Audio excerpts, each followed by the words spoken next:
चला दे, फिर चला दिया। आज अपन जो देखेंगे वो देखेंगे राजस्थान का जलवायु, जिसके बारे में मैं पहले कुछ चीज़ें आपको बता चुका हूँ कि जलवायु जो है वो मौसम की विभिन्न दशाओं का क्या है, दीर्घकालिक औसत है। कई बार जैसे लिख देते हैं कि जलवायु है, तो मौसम की औसत दशाओं का दीर्घकालिक, और इसके आगे अनुपात लिख दिया, फिर औसत लिख दिया है, फिर प्रतिशत लिख दिया, ऐसे ऑप्शन दे दिया आपको, फिर बात गंभीर हो जाएगी। समझ रहे ना आप? अगर अगला उलझाना चाहें कि लंबे टाइम का अपन डाटा देखते हैं लेकिन उसका निकालते क्या, परसेंटेज निकालते हैं, उसका अनुपात निकालते हैं, उसका औसत निकालते हैं, या दे दिया कि उसका समांतर माध्य निकालते हैं। अब यहाँ क्या करोगे आप? इसमें समझ में आई क्या बात? एक छोटी सी चाबी जो है वो आपको डिस्टर्ब कर सकती है। कीवर्ड जो होता है उसको आप ठीक से समझेंगे तो अपन इसको क्या ले रहे हैं, औसत है। किसी भी भौगोलिक क्षेत्र के लिए मौसम की दशाओं का एवरेज लेते हैं अपन। समांतर माध्य भी अपन औसत की जगह यूज करते हैं, लेकिन ये थोड़ा सा अलग है, इसमें सभी प्रकार का डेविएशन वगैरह अपन एडजस्ट करके फिर आंकड़ा लेते हैं। तो पहली बात तो ये है। दूसरी बात देखो, राजस्थान की ज्योग्राफी अपन पढ़ रहे हैं तो इसके लिए आपको स्पेसिफिक जलवायु का वर्गीकरण नहीं मिलेगा। पूरे विश्व की जलवायु प्रदेशों को जिन विचारकों ने डिवाइड किया है, उस वर्गीकरण को ही अपने को राजस्थान के लिए फॉलो करना पड़ेगा। ठीक है? इसमें 3 टॉप के नाम आपके सामने आते हैं। डॉक्टर व्लादिमीर पीटर कोपेन, जिसको अपन कोपेन बोलते हैं। ठीक है? उसके अलावा और किसका है? ट्रिवार्था का नाम आता है। और किसका नाम आता है? हैं? थॉर्नवेट का। ये 3 वर्गीकरण आपको वर्ल्ड ज्योग्राफी में जलवायु के संबंध में पढ़ने को मिलेंगे। ठीक है? अब सबसे पहले आपको ये ध्यान में होना चाहिए कि पूरी दुनिया में ज्योग्राफी जो पढ़ाई जाती है उसमें आइडल क्लासिफिकेशन किसका मानकर चलते हैं? कोपेन का। विश्व में ज्योग्राफी की स्टडी के लिए आज की डेट में सबसे ज़्यादा अपन व्लादिमीर कोपेन का जो वर्गीकरण है, ये जर्मन भूगोलवेता था जिसने ये वर्गीकरण दिया था। इन्होंने अपने वर्गीकरण के आधार पर, अब ये वर्गीकरण क्यों समझाया जाता है? ये खाली एक वर्गीकरण नहीं है। सबसे पहले आपको ये देखना है कि इनका जो समझाने का फाउंडेशन था, आधार था, वो क्या था, किस आधार पर, किन विशेषताओं को अपना आधार बनाकर इन्होंने दुनिया के विभिन्न भौगोलिक प्रदेशों को वर्गीकृत करने की कोशिश की है। ठीक है? अब हो सकता है कि दुनिया में कुछ स्थान या कुछ भौगोलिक क्षेत्र ऐसे हैं जो कोपेन, ट्रिवार्था या थॉर्नवेट के वर्गीकरण के अपवाद भी हो सकते हैं। अपवाद हर चीज़ के, लेकिन मेजर रूप से हम इनको यदि देखें तो सबसे ज़्यादा वर्गीकरण किसका अनुकूल माना जाता है? तो विश्व भूगोल का हिस्सा भारत का भूगोल है। भारत के भूगोल का हिस्सा ही क्या है? राजस्थान का भूगोल है। तो सबसे पहले मैं आपको ये बता रहा हूँ कि अगर वर्गीकरण किताब में किसी का भी दिया हुआ है तो सबसे पहले आप किसका देखेंगे? कोपेन का देखेंगे। फिर बाकी किसी विचारक का यदि आपको वर्गीकरण देखना है तो उस वर्गीकरण की तुलना करनी है किससे? कोपेन के वर्गीकरण से तुलना करनी है। तो इन्होंने पहले कुछ सिंबल्स चूज किए हैं, अपनी तरफ से कुछ संकेत डिसाइड किए हैं। ठीक है? तो यहाँ पहले मैं आपको वो संकेत बताऊंगा। अब उन संकेतों में से बहुत सारे संकेत ऐसे हैं जो राजस्थान की ज्योग्राफी पर लागू नहीं होते, तो अपने को उन संकेतों में से केवल उन सिंबल्स को सेलेक्ट करना है जो सिंबल राजस्थान की भौगोलिक परिस्थितियों पर या जलवायु पर लागू होते हैं। क्लियर हो गई बात? तो सबसे पहले मैं आपको 2-3 बातें लिखा रहा हूँ, लिखो आप इसमें।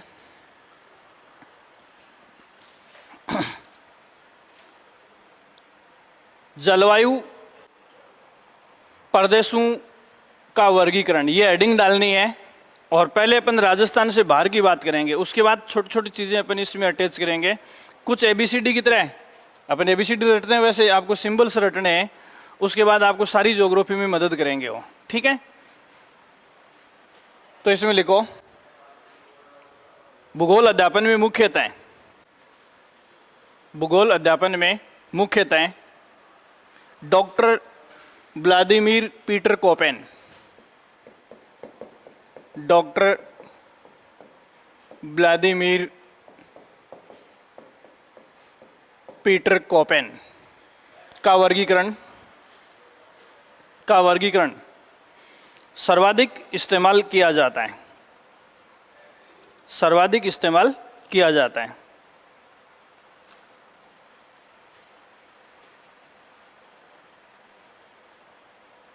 इसके अलावा ट्रिवार्था तथा थॉर्नवेट ने भी, ट्रिवार्था तथा थॉर्नवेट के वर्गीकरण में, ट्रिवार्था तथा थॉर्नवेट के वर्गीकरण भी भूगोल के अध्ययन में अत्यंत मददगार हैं, भूगोल के अध्ययन में अत्यंत मददगार हैं। ठीक है, तो देखो ये इनका वर्गीकरण जो है वो वर्ल्ड वाइड है, विश्व के संदर्भ में दिया गया है। तो ये विश्व के प्रत्येक भौगोलिक क्षेत्र पर लागू होगा। तो यहाँ सिंपली आपसे ये पूछा जाए कि राजस्थान के जलवायु को समझा जा सकता है, ए में दे दिया कोपेन के वर्गीकरण से, बी में दे दिया ट्रिवार्था के वर्गीकरण से, और सी में दे दिया थॉर्नवेट के वर्गीकरण से, और डी में दे दिया उपयुक्त सभी के। तो उत्तर क्या होगा? सभी हो जाएगा। समझा जा सकता है, किसी का भी इस्तेमाल कर सकते हैं। जबकि चाहे विश्व भूगोल की बात करें, चाहे भारत के भूगोल की बात करें, चाहे राजस्थान के भूगोल की बात करें, जलवायु प्रदेशों का सर्वाधिक उपयुक्त जो वर्गीकरण है वो किसका है? तो इन तीनों में से उपयुक्त समझा जाए तो कोपेन हो जाएगा। और किसके वर्गीकरण से हम जलवायु प्रदेशों को समझ सकते हैं? सभी के वर्गीकरण से हम समझ सकते हैं। सर्वाधिक उपयुक्त किसका है? कोपेन का। दूसरी बात, जब अपन इन वर्गीकरणों को थोड़ा सा जैसे आरएस जैसे एग्जाम में कोटेशन टाइप बना देते हैं, तो ट्रिवार्था ने अपने वर्गीकरण का आधार उसी को बनाया है जिसे किसने बनाया है? कोपेन ने। तो ट्रिवार्था के वर्गीकरण में जलवायु प्रदेशों के जो सिंबल हैं, संकेत हैं, वो लगभग वैसे से ही मिलेंगे जो जैसे किसने किए हैं? कोपेन ने यूज किए। क्लियर हो गई बात? तो थोड़ा सा आगे बढ़ो। ट्रिवार्था के वर्गीकरण का आधार, ट्रिवार्था के वर्गीकरण का आधार लगभग वही है जो कोपेन के वर्गीकरण का है, जो कोपेन के वर्गीकरण का है।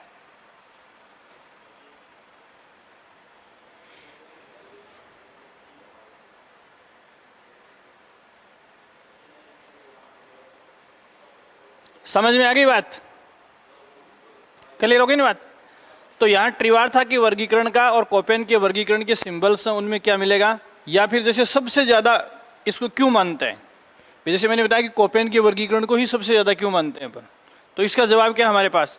कोपेन के वर्गीकरण को सर्वश्रेष्ठ इसलिए मानते हैं कि एक जलवायु की स्टडी के लिए जितनी चीज़ों को हम शामिल कर सकते हैं, उनमें से अधिकांश विशेषताओं को किसने शामिल किया है? जैसे वनस्पति का टाइप क्या होगा, वर्षा की स्थिति क्या होगी, टेम्परेचर की स्थिति क्या होगी, दाब की स्थिति क्या होगी, विंड या हवाओं की स्थिति क्या होगी। तो इनमें सबसे व्यापक आधार का मतलब सबसे ज़्यादा चीज़ों को किसने शामिल किया है? कोपेन ने शामिल किया है। तो जैसे इनमें से यूं दे दिया कि निम्न में से किसके वर्गीकरण का आधार सर्वाधिक विस्तृत है, तो अभी इसका उत्तर क्या बनेगा? तो कोपेन के वर्गीकरण को सर्वश्रेष्ठ मानने का मतलब ये है कि इसका जो वर्गीकरण का आधार है वो बहुत ही वाइड, बहुत ही व्यापक है। इसका मतलब बहुत सारी चीज़ों को इसने शामिल किया है। अब जैसे अपन इस वर्गीकरण को ढंग से पूरा पढ़ ले, हालांकि इसने पूरी क्लाइमेट टेक्सोनॉमी पूरी किताब लिखी है, तो उसको पूरी को पढ़ लें तो अपने को ये पता है कि ये प्रदेश इस फील्ड में आता है, तो उसकी वनस्पति, जलवायु, जीव जंतु, फसल, वर्षा, ताप कुछ भी पढ़ने की आवश्यकता नहीं है। वो सिंबल दिखते ही हम बता देंगे कि यहाँ ऐसी ऐसी विशेषताएं पाई जाती हैं। लेकिन फिर भी अपने को इतना डिटेल से पढ़ने की जरूरत नहीं है, क्योंकि वर्ल्ड ज्योग्राफी और राष्ट्र जो है वो आपके सिलेबस में नहीं है, इसलिए इतना ज़्यादा आपको पढ़ने की जरूरत नहीं। अब इसमें लिखो कोपेन का वर्गीकरण। कोपेन का वर्गीकरण, कोपेन का वर्गीकरण। ठीक है, इसमें पहली बात लिखोगे आप, इसमें इस वर्गीकरण का आधार सर्वाधिक विस्तृत है, जिसमें इस वर्गीकरण का आधार सर्वाधिक विस्तृत है, जिसमें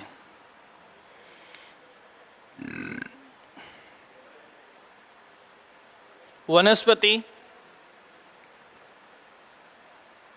तापमान, वर्षा, वनस्पति, तापमान, वर्षा आदि। आदि का मतलब ऐसे और भी बहुत सारे आधार हैं। आदि के आधार पर जलवायु प्रदेशों का वर्गीकरण किया गया है। जलवायु प्रदेशों का वर्गीकरण किया गया है तथा इसके लिए इन्होंने विशिष्ट संकेतक चुने हैं। तथा इसके लिए इन्होंने विशिष्ट संकेतक चुने हैं। विशिष्ट संकेतक चुने हैं। ठीक है। अब देखो, अपन बात कर रहे हैं कोपेन की, तो इसमें पहली बात क्या है, इसने जलवायु के जो प्रकार हैं, जलवायु के प्रकार हैं, वो टोटल कितने टाइप के चुने हैं? 6 टाइप के। जलवायु को डिफाइन करने के लिए इसने कितने संकेतकों का इस्तेमाल किया है? 6 संकेतक का मतलब मोटे तौर पर पूरे भूगोल को या पूरी पृथ्वी को कितने जलवायु प्रदेशों में बांटा है? 6 प्रदेशों में। ठीक है, मोटे तौर पर कितने में? 6 में। और उनको संकेतक क्या दिया है? तो इसमें लिखो, पूरे विश्व को कुल 6 जलवायु प्रदेशों में बांटा है। 6 जलवायु प्रदेशों में बांटा है तथा इन्हें अंग्रेजी वर्णमाला के कैपिटल लेटर्स से डिनोट किया है, या अभिव्यक्त किया है, या प्रदर्शित किया है। तथा इन्हें अंग्रेजी वर्णमाला के कैपिटल लेटर्स से डिनोट किया है। ये देखो, ये कैपिटल लेटर है A, B, C, D, E और F और G नहीं है, सीधा इसने क्या शामिल किया है? H। पिछली बार RS में आया हुआ सवाल है ये। कोपेन के वर्गीकरण के अनुसार कौन सा जलवायु प्रदेश नहीं है, और ये यहाँ से B या C से उठाकर H तक के 4 ऑप्शन बना दिए, और उनमें बीच वाले A, B, C, D, E। तो यहाँ F and G both are not type of climate regions।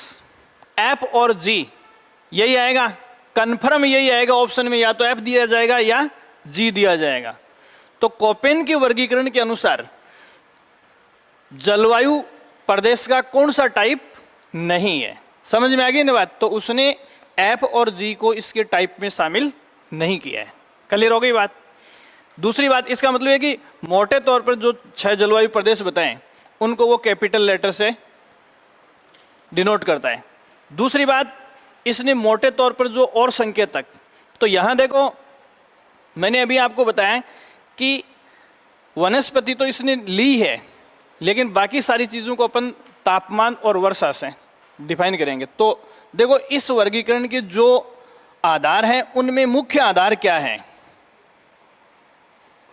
मुख्य आधार क्या है? बहुत सारे आधार मैंने बताए, व्यापक लार्ज स्केल पर इसने अलग अलग फीचर्स का अध्ययन किया है, लेकिन फिर भी उनमें चीफ फैक्टर किसको मानकर स्टडी की है?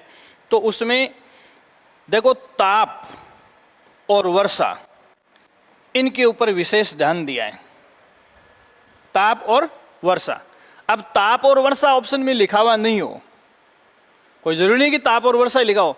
मतलब आपसे ये पूछा जाए कि कोपेन के वर्गीकरण का आधार है, तब तो बहुत सारे हैं, लेकिन कोपेन के वर्गीकरण का मुख्य आधार है, तो मुख्य आधार में उसने जो फिजिकल फैक्टर चुने हैं वो है ताप और वर्षा। ताप को क्या लिख सकते हैं?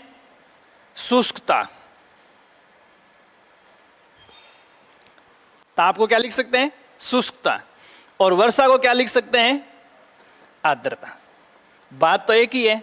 जैसे मैंने ये बोला कि उसने अपने वर्गीकरण का आधार किसको बनाया है? शुष्क, ताप और वर्षा को, और ऑप्शन में आपको ये नहीं मिले तो वहाँ ये है गुरुजी ने तो गलती रटा है, थोड़ा सा इसका होलिया चेंज किया है। टेम्परेचर शुष्कता को डिनोट करेगा, वर्षा किसको डिनोट करेगी? आर्द्रता को। दोनों का मतलब क्या है? एक ही है। तो अगला सवाल, कोपेन के वर्गीकरण के मुख्य आधारों में अब देखो 3 चीजें लिखा रहा हूं। वनस्पति भी मुख्य आधार है, लेकिन वनस्पति को यही दोनों डिसाइड करते हैं। मुख्य आधारों में वनस्पति, ताप एवं वर्षा है। वनस्पति कोमा ताप एवं वर्षा है। वनस्पति कोमा ताप एवं वर्षा है। ठीक है। अब देखो यहां सवाल क्या बनता है, आपको ये मिलेगा, पहले में दे दिया वनस्पति की मुख्य आधार है, सवाल की फॉर्म देखेंगे। दूसरे में दे दिया वर्षा, या इसको आर्द्रता दे सकते हैं। तीसरे में दे दिया क्या देंगे, ताप या शुष्कता। और चौथे में दे दिया बी एंड सी। ये आरएस का पैटर्न आपको बता दूं, अगर बी एंड सी की जगह ऑल लिख दे तो तीनों ही मुख्य आधार हैं, तीनों ही मुख्य आधार। लेकिन वनस्पति को डिसाइड करने वाले कौन है, वर्षा और ताप। तो इस फॉर्म में यदि सवाल दे दिया तो फिर मैं जो आपको बता रहा हूं वो बात गलत हो जाएगी। यहां इसका जवाब ये क्यों हो रहा है, इसका रीजन आपकी समझ में आना चाहिए। यहां ये जवाब इसलिए हो रहा है क्योंकि जो वेजिनेशन है, वनस्पति है, वो किससे डिसाइड होती है, टेम्परेचर और बारिश से डिसाइड होगी। समझ गए ना, ताप और नमी, ये 2 चीजें हैं जो वनस्पति की फॉर्म को या स्वरूप को निर्धारित करते हैं। और यदि इसमें ऑल लिख दे तो ऑल भी हो जाएगा। तो उत्तर क्या होगा ये तो आपको वो मंच बताएगा जिस पे आप नाचने जा रहे हो, हैं? तो थोड़ा सा बस इस टाइप के सवाल का आपको ध्यान रखना है, क्योंकि गाइड आप पढ़ते हो, सब पढ़ते हो, उनमें तकरीबन चीजें लिखी हुई भी होती हैं, लेकिन जो एग्जाम में पूछा जाता है उसको आप एडजस्ट कैसे करोगे। ये बहुत ही महत्वपूर्ण सवाल है, आपको बताऊं मैं कि ऑल कैसे बन सकता है और बी एंड सी कैसे बन सकता है। क्लियर हो गई बात। अगली बात देखो, अपन देखेंगे इसमें मौसम टेम्परेचर या शुष्कता को वह कैसे डिफाइन करता है। देखो, ताप ऑब्लिक शुष्कता के संकेतक। इस वर्गीकरण में टेम्परेचर को दिखाने के लिए वो जलवायु प्रदेशों में कैसे सिंबल यूज करता है। तो पहली बात तो इसके कोष्टक में आप लिखेंगे, ये अंग्रेजी के खाली स्मॉल लेटर्स को यूज करता है।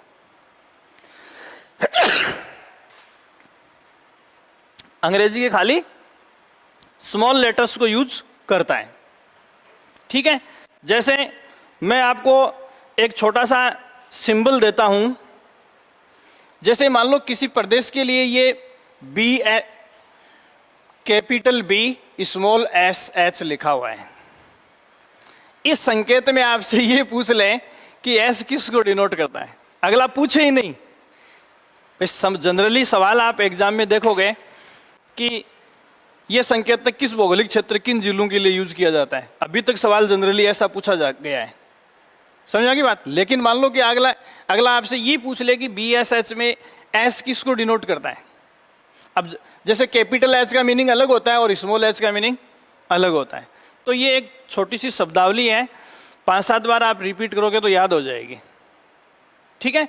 तो देखो, टेम्परेचर के लिए इसने जो संकेतक यूज किए हैं, टेम्परेचर के लिए जो संकेतक यूज किए हैं वो सारे के सारे कैसे हैं, स्मॉल लेटर्स में।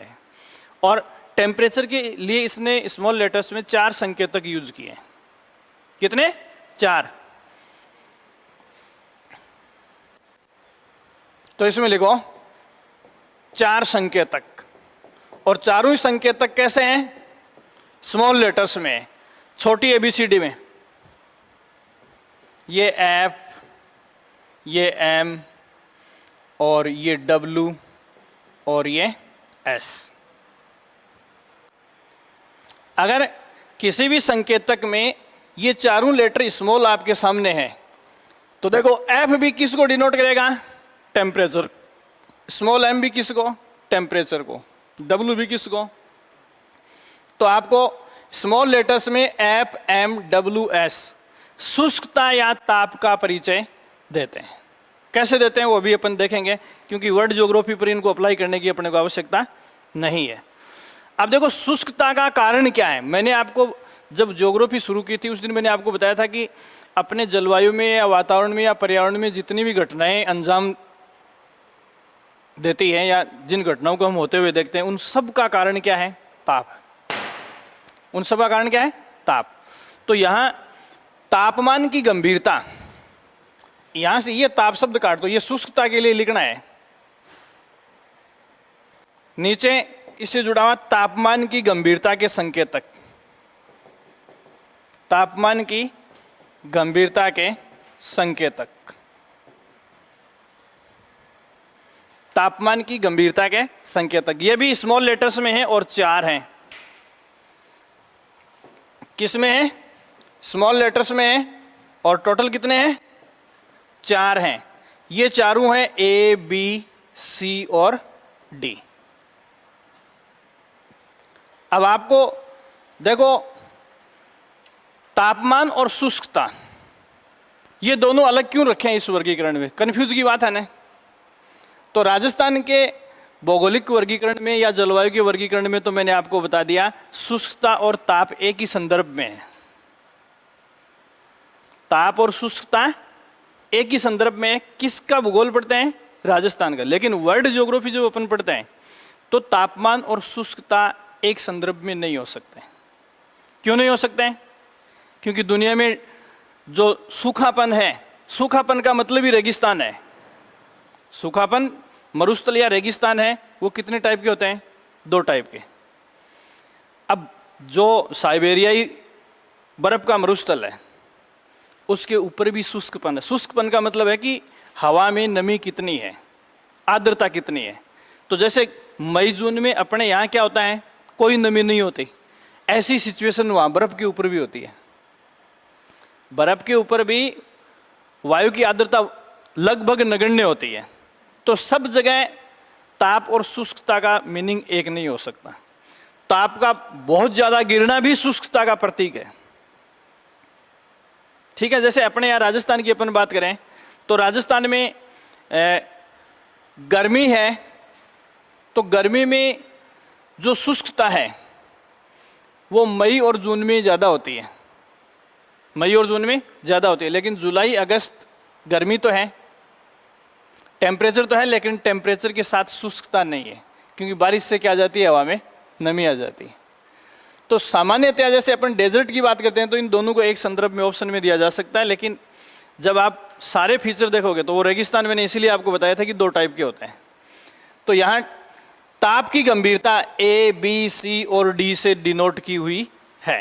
ठीक है, अब इस वर्गीकरण में किसी भी भौगोलिक प्रदेश को अपन दर्शाएंगे तो ए का मतलब क्या है, बी का मतलब क्या है, सी का मतलब क्या है, डी का मतलब क्या है, ये आपको आता है। तो ऑप्शन में जैसे जैसे ये लेटर्स दिखेंगे आप उनको खारिज करते जाओगे और सही उत्तर तक पहुंच जाओगे।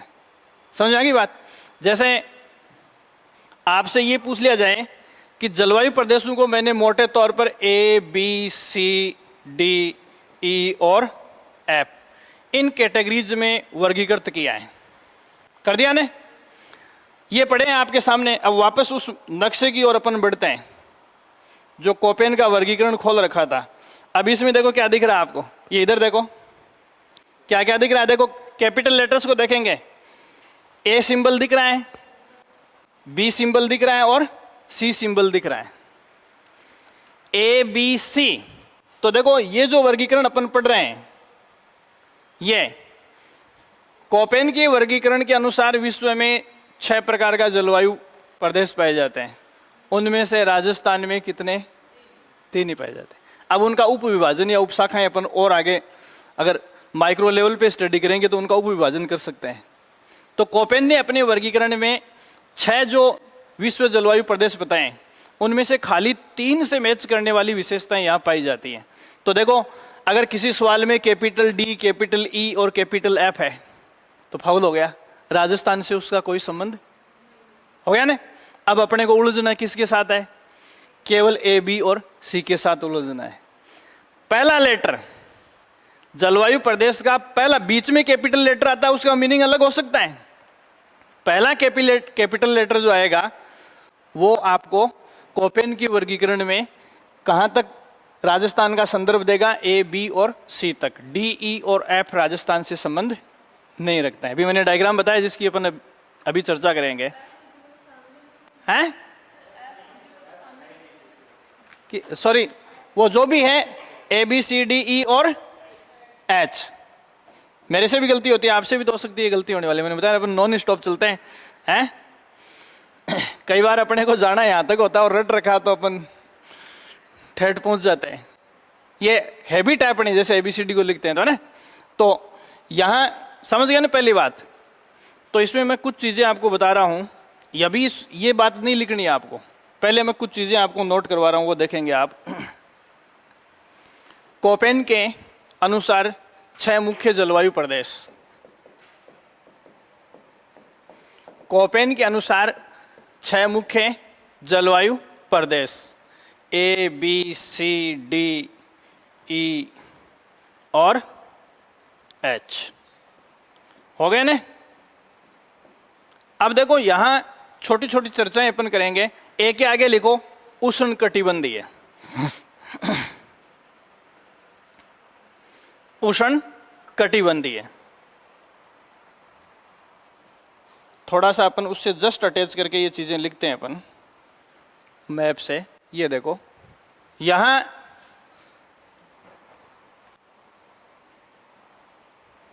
अपन बात किसकी करेंगे?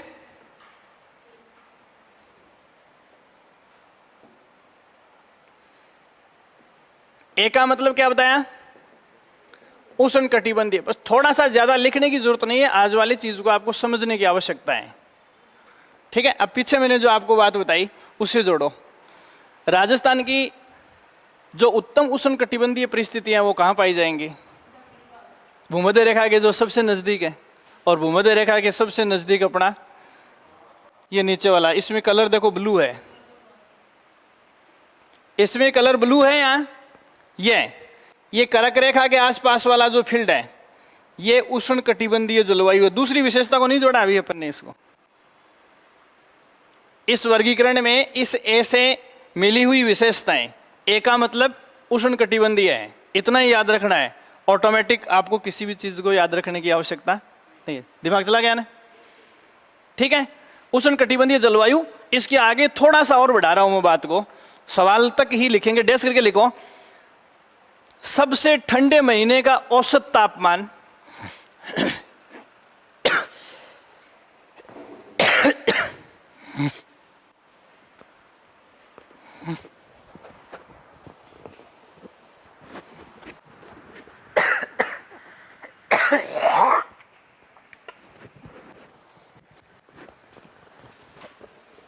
सबसे ठंडे महीने का औसत तापमान 18 डिग्री सेंटीग्रेड से कम,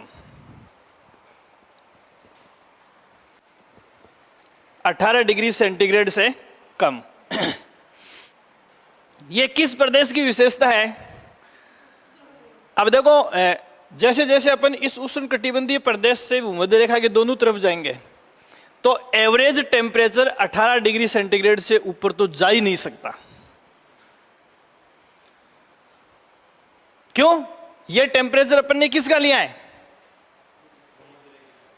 भूमध्य रेखा के निकटतम उष्ण कटिबंधीय, ए को अपन ने उष्ण कटिबंधीय जलवायु बताया है, और इसका एवरेज टेम्परेचर जो है सबसे ठंडे महीने में एवरेज 18 से ऊपर नहीं जा सकता, 18 से कम है।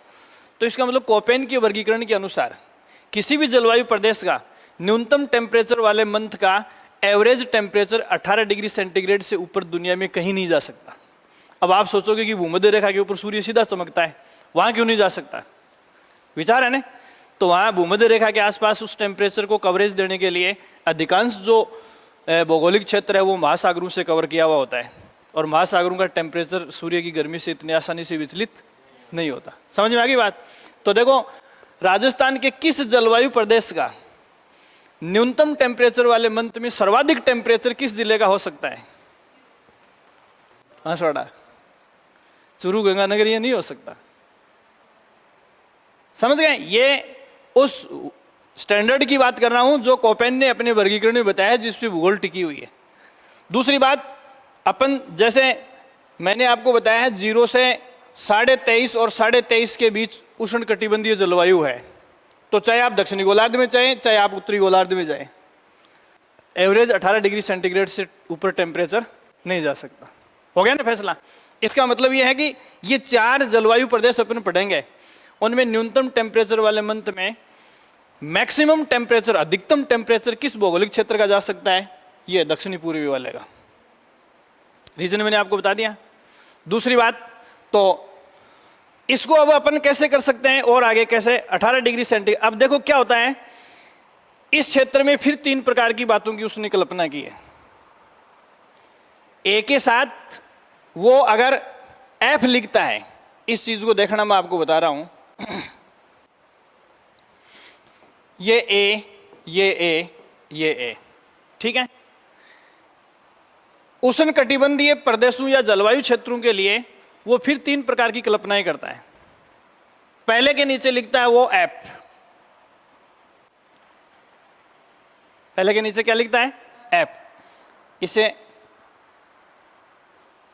देखो, यहां इसमें कहीं भी एफ दिख रहा है क्या आपको? भाई वो एफ किसके साथ लिख रहा है? ए के साथ लिख रहा है, नहीं है ना एफ। ये एफ किसका प्रतीक है आपको ये देखना है। एफ किसका प्रतीक है? एफ प्रतीक है उच्च आर्द्रता का, गीलेपन का, अच्छी नमी का। अब अच्छी नमी कहां रहेगी? भूमध्य रेखा के आसपास, ठीक है। तो देखो यहां अभी अपन चर्चा कर रहे थे, ये देखना, वापस इस डायग्राम के ऊपर जाना। ये 0 डिग्री है, ये 23.5 उत्तरी अक्षांश है, ये 23.5 डिग्री दक्षिणी अक्षांश है। ये उष्ण कटिबंधीय जलवायु है, ठीक है। ये यहां मैं थोड़ा सा लंबा इसलिए खींच रहा हूं क्योंकि आगे वर्ल्ड ज्योग्राफी और भारत का भूगोल आपके सिलेबस में 2nd ग्रेड वगैरह में है, तो वहां इस चीज के साथ दोबारा रामायण अपने को नहीं करनी पड़े, ठीक है। अब यहां देखो, ये डोल्ड्रम फील्ड है, यहां कोई हवा नहीं चलती, समय नहीं, वर्षा होती है, रोज होती है, महासागरों की अच्छी स्थिति है, अच्छी वनस्पति है, उच्च नमी है। अब तो यहां से जैसे जैसे अपन जाएंगे इधर नमी क्या होगी? कम होगी। आगे बात समझ में? तो यहां इस एफ का मतलब है वायुमंडल में पानी का फुली सैचुरेशन, हवा के साथ जितनी नमी जुड़ सकती है, जितना जल जुड़ सकता है, जुड़ा हुआ है।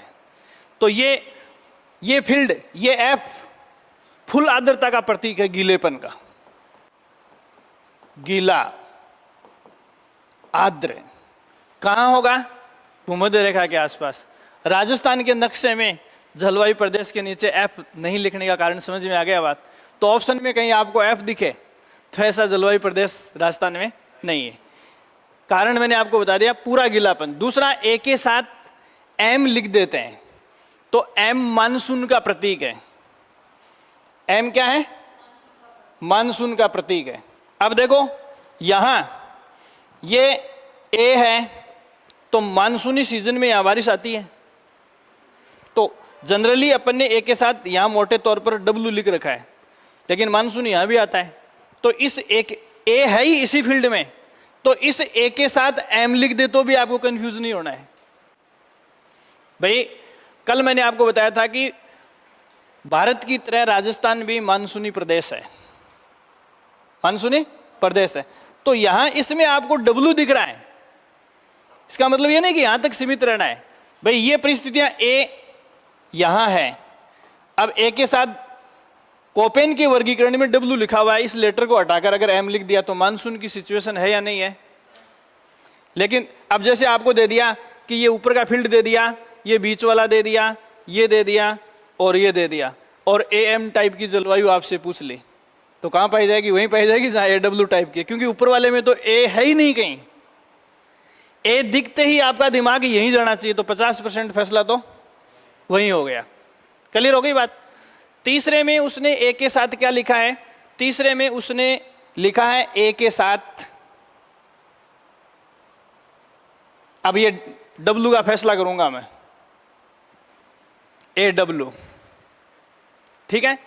तो इसके साथ लिखा होता है गीला सूखा। अब देखो ये ए डब्ल्यू क्यों लिखा हुआ है यहाँ? आपको ए एम तब करना है जब ए डब्ल्यू ना हो, क्योंकि साल भर नमी तो यहां है, साल भर नमी तो यहां है। अपने यहां ये जो आर्द्रता है ये मानसूनी सीजन की है, और मानसूनी सीजन से भी क्या होता है कि एक तो होता है कि साल भर मानसून की स्थिति अच्छी रहे, साल भर मानसून से गीलापन बना रहे, लेकिन अपने यहाँ तो 3-4 महीने नमी रहती है। तो देखो एम का मतलब है फुली मानसून, नमी बनाए रखता है, और डब्लू का मतलब है कि गीलापन है। तो देखो नमी और शुष्कता सीजन के अनुसार यहां आती रहती है, इसलिए इस ए के साथ क्या लिखा गया है, डब्लू लिखा गया है। बाय द वे गलती से अगला थोड़ा बहुत मॉडिफाई करना चाहे तो देखो ऑप्शन में ये दे दिया कि एएम टाइप की वनस्पति पाई जाती है, ठीक है, और उसमें यही चारों ऑप्शन दे दिए, तब तो आपको चौथा करना है। इसका मतलब रेनी सीजन की बात कर रहा है, वो वर्षा ऋतु की बात कर रहा है। क्लियर होगी बात? और एएम टाइप की जलवायु पाई जाती है और चौथे ऑप्शन में उपयुक्त में से कोई नहीं दिया हुआ है, तो आपको वही करनी है। अगर उसको खारिज करने के लिए इनमें से कोई नहीं ऑप्शन दिया हुआ है तो आपको वही करनी है, क्योंकि परफेक्ट परिस्थितियां जो है वो गीलेपन, आर्द्रता और सूखेपन दोनों की निशानी है। समझ में आ गई बात? वर्षा ऋतु में यहाँ क्या रहेगी, नमी रहेगी, और बाकी सीजन में क्या होगी, सूखापन रहेगा। क्लियर होगी बात? तो यहाँ इस ए के नीचे ये तीनों चीजें लिख लो आप। ए का मतलब उष्णकटिबंधीय है, और तो यहाँ आपको केवल ये ए नहीं लिखना है, यहाँ सिर्फ ये स्मॉल लेटर्स लिखने हैं। एफ का मतलब गीला या आर्द्र, एम का मतलब मानसून, और डब्ल्यू का मतलब गीला सूखा। तो राजस्थान में इनमें से कौन सी कंडीशन लागू होती है, गीला सूखा, डब्ल्यू वाले। तो इस ए के साथ डब्ल्यू क्यों लिखा गया, मेरे हिसाब से समझ में आ गया होगा आपके। ये कर लिया अपन ने ए का फैसला है।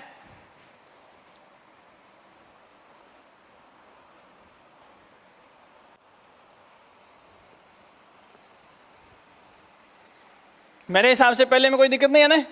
सारे संकेत आपको केवल कोपेन के वर्गीकरण के पढ़ने हैं, बाकी सारे वर्गीकरणों में आपको इतनी माथापच्ची करने की जरूरत नहीं है। फिर दूसरी बात अपन किसकी करते हैं, बी की। अपन बी की बात करेंगे तो बी को कहते हैं शुष्क जलवायु प्रदेश। अब आपको यही तो देखना है ना, संकेतक की तो याद करना, मीनिंग ही तो है ये, शुष्क जलवायु प्रदेश के लिए है।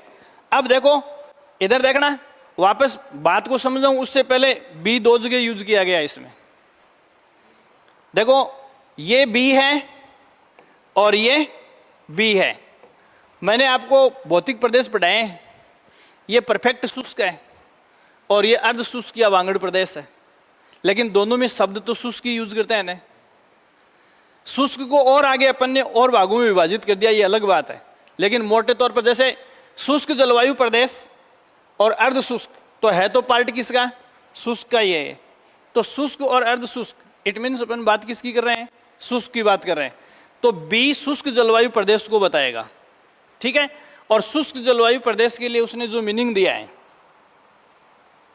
कोपेन ने जो मीनिंग दिया है वो ये है कि जिस भौगोलिक प्रदेश में संभावित वाष्पीकरण जो है, संभावित वाष्पीकरण जो है वो वर्षा से अधिक होता है।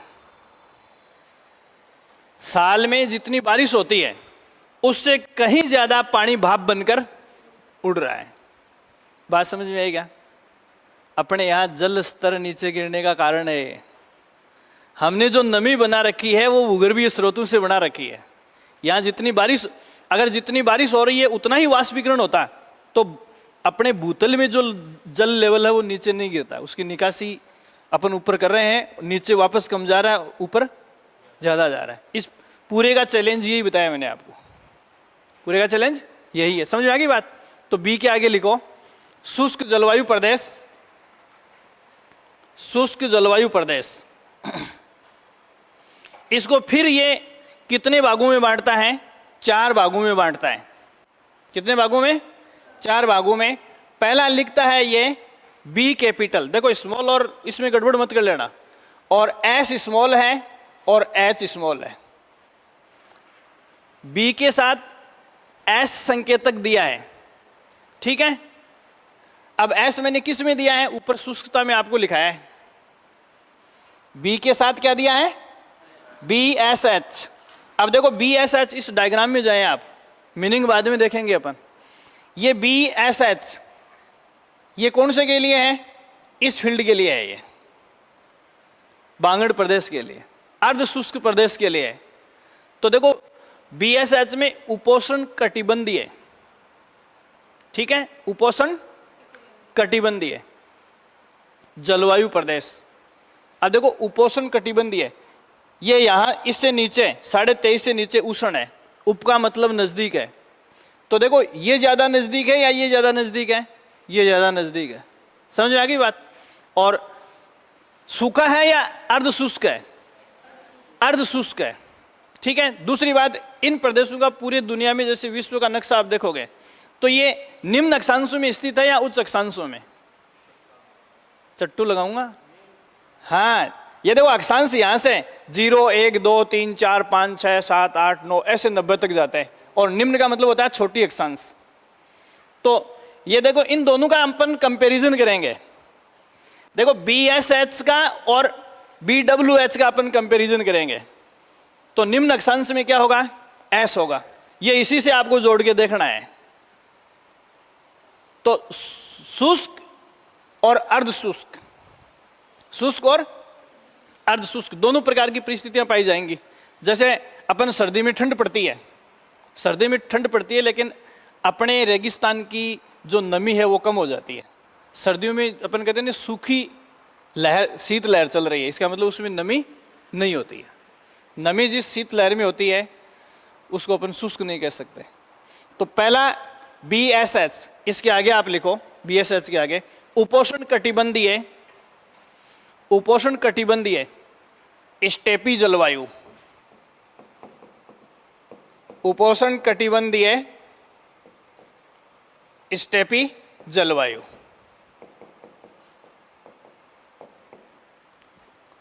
उपोष्ण कटिबंधीय स्टेपी जलवायु का संकेत क्या है? BSH। अब देखो, चाहे तो अगला आपसे ये पूछे कि जैसे ये संकेतक 4 ऑप्शन में दे दिए और निम्न में से किस जलवायु क्षेत्र से स्टेपीज वनस्पति का संबंध है, तो BSH से। अगला यहां से नहीं पूछे और 4 भौतिक प्रदेशों में ले जाए आपको, राजस्थान के किस भौतिक प्रदेश में स्टेपीज वनस्पति पाई जाती है? राजस्थान के किस भौगोलिक क्षेत्र में स्टेपीज वनस्पति पाई जाती है? ये पढ़ा, बांगड़ फील्ड, अर्ध शुष्क मरुस्थल। इसका मतलब जहां हम बैठे हैं, अपने यहां जितने भी पेड़ पौधे, जितनी भी घासें, ठीक है, या जितनी भी वनस्पति है, वो किस टाइप की है? स्टेपीज टाइप की है? समझ आ गई बात? और इनमें आपको विशेष बात मैं बता दूं कि जितनी फसलें हम पैदा करते हैं वो सारी स्टेपीज वनस्पति है। सारी की सारी घास है, सारी की सारी क्या है? घास है। बाजरा, मक्का, गेहूं, जौ, चावल, ये सब क्या है? घास है। सब क्या है? इन वर्गीकरणकर्ताओं के अनुसार ये वनस्पति है, घास है। तो अपने यहाँ गेहूं जो है हम पैदा करते हैं तो ये एक स्टेपीज वनस्पति या स्टेपीज घास है, जो स्टेपीज घास है? तो ये सारी की सारी चीजें। तो उपोष्ण कटिबंधीय स्टेपीज जलवायु, स्टेपीज जलवायु का मतलब वहां की वनस्पति भी किस टाइप की होगी? स्टेपी टाइप की होगी। क्लियर होगी बात? ये फील्ड है। फिर दूसरा आप इसमें लिखेंगे BWH, BWH। ये W और H स्मॉल है, देख लेना आप कैसे लिखते हो, मेरी तो आदत बिगड़ी हुई है। BWH, BWH का मतलब होता है उपोष्ण कटिबंधीय रेगिस्तान, उपोष्ण कटिबंधीय रेगिस्तान।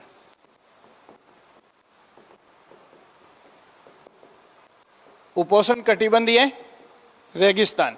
तो देखो कर्क रेखा और मकर रेखा के दोनों तरफ जो नजदीक के डेजर्ट है वहां की सबकी जलवायु कैसी है? यह है BWH टाइप की है, BWH टाइप की है। तो यहां ये देखो BWH ये है, लिखा क्या है? उपोष्ण कटिबंधीय रेगिस्तान, उपोष्ण कटिबंधीय रेगिस्तान। इसका मतलब सैंड है, ठीक है। और ये भी क्या है? देखो ऊपर कम अक्षांश की बात की थी और इसमें भी अक्षांश के साथ शब्द कम ही लिखा हुआ मिलेगा। क्यों? इसमें भी हमने उप लिखा है, इसमें भी उप लिखा है, तो इसका मतलब करक और मकर रेखा के नजदीक ही होंगे ऐसे रेगिस्तान। तो इसके आगे भी आप कम अक्षांश ही लिखोगे, कम अक्षांश, और ये ऊपर वाला भी किस में है? कम अक्षांशों में। और ये केवल राजस्थान की बात नहीं कर रहे हैं, पूरी दुनिया की बात कर रहे हैं पर।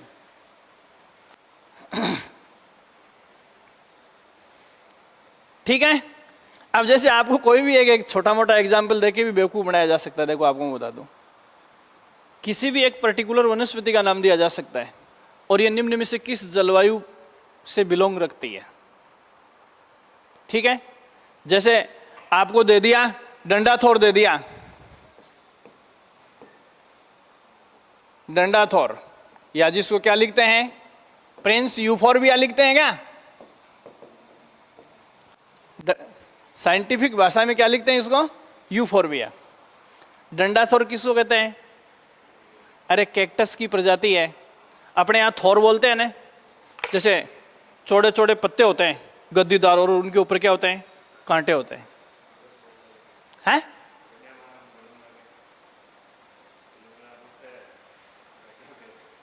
समझे आप? देखा नहीं?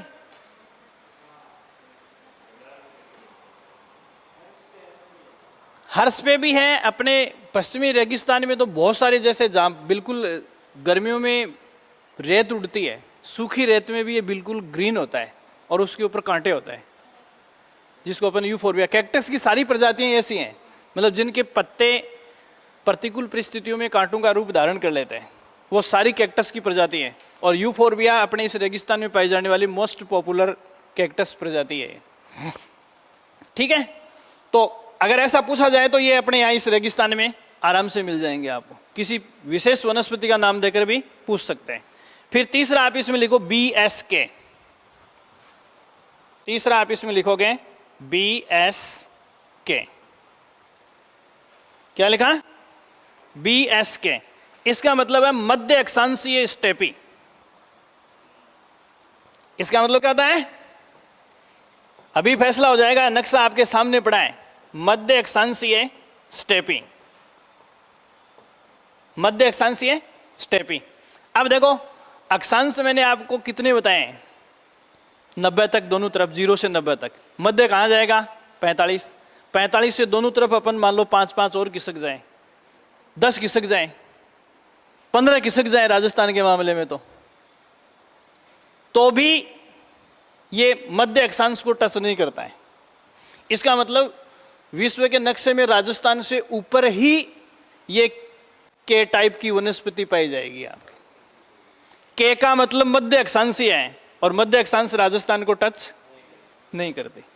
तो जैसे ये ऑप्शन आ जाए। अब जैसे इसकी अपन बात कर रहे हैं, मैं किसकी बता रहा हूं? ये विश्व का वर्गीकरण बता रहा हूं। ठीक है। तो देखो ये मध्य अक्षांशीय स्टेपी है, और ये मैंने आपको कौन सी बताई है? निम्न अक्षांशीय।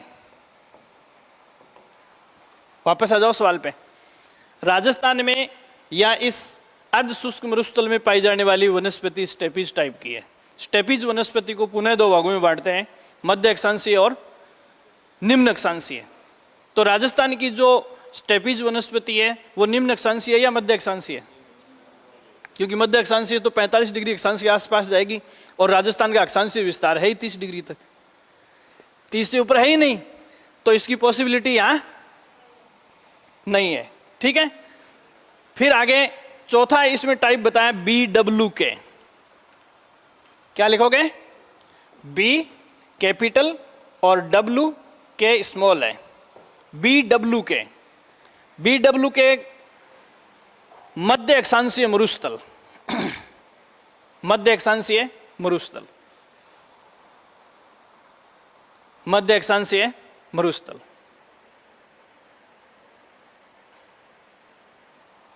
अब देखो इस वर्गीकरण की ताल देखो क्या दिया इसने, कैसे इसने बताया। इसके नीचे उष्ण कटिबंधीय प्रदेशों में उच्च आर्द्रता वाले प्रदेश मैंने आपको बताए, करक और मकर रेखा के बीच में। ठीक है। उसके बाद में ये क्या कह रहा है कि एक बार स्टेपीज वनस्पति आएगी, फिर मरुस्थल आएगा, फिर स्टेपीज वनस्पति आएगी, फिर मरुस्थल आएगा। ये संकेत देखो जो मैंने लिखा है। देखो आप इसमें पहले में मैंने BSH में क्या बताया है? स्टेपीज वनस्पति, फिर यहां क्या बताया है? रेगिस्तान, फिर स्टेपीज वनस्पति, फिर मरुस्थल। समझ आएगी बात? अब देखो ये पहला, अब बायोडाइवर्सिटी के हिसाब से आबाद मरुस्थल कौन सा है? ये भी मरुस्थल है, और ये नीचे जो BW के बताएं ये भी मरुस्थल है। तो बायोडाइवर्सिटी से आबाद ये है। क्यों? क्योंकि ये मध्य अक्षांश में बर्फ आ जाती है दोनों तरफ, बर्फीले क्षेत्र आने लग जाते हैं, और बर्फ में बायोडाइवर्सिटी नहीं होती है। समझ में आ गई क्या बात? तो इसमें नीचे एक सवाल लिखो, यहां देखो,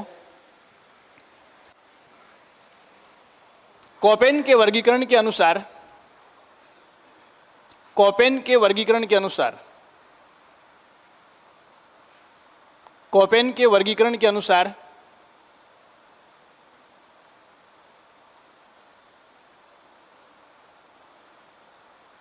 राजस्थान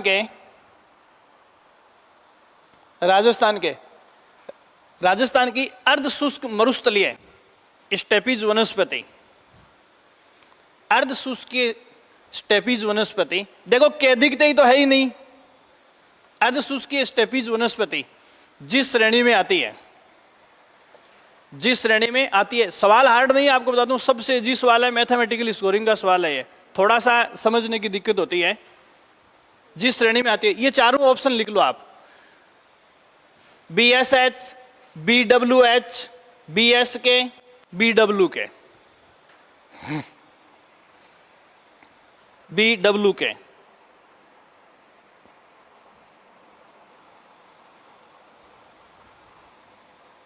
अब देखो सवाल भले ही नहीं आता होगा आपको, लेकिन यहां आप संत तुकाराम बन सकते हैं, क्योंकि आपको इतना ही ध्यान में रखना है कि के का कोई काम नहीं है राजस्थान के भूगोल में। तो दो ऑप्शन तो खारिज हो गए, दो ऑप्शन खारिज हो गए कि नहीं हो गए? फिर देखो ये इधर से अपन भूमध्य रेखा की ओर से चलेंगे, तो पहले किसकी बात करता है? पहले वनस्पति, स्टेपीज वनस्पति की बात करता है, फिर मरुस्थल की बात करता है।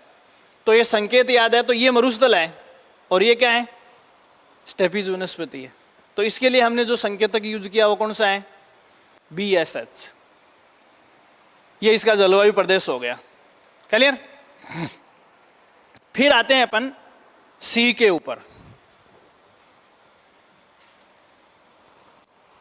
राजस्थान के वर्गीकरण में C है क्या? दिख रहा है?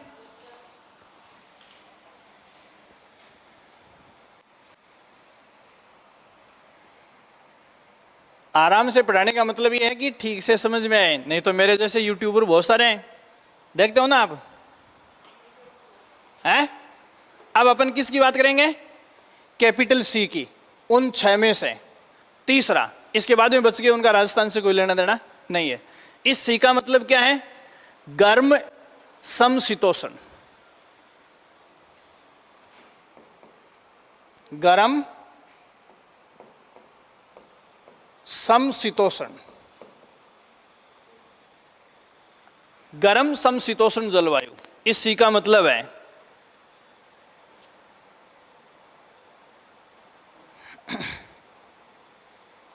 गर्म समशीतोष्ण, ठीक है?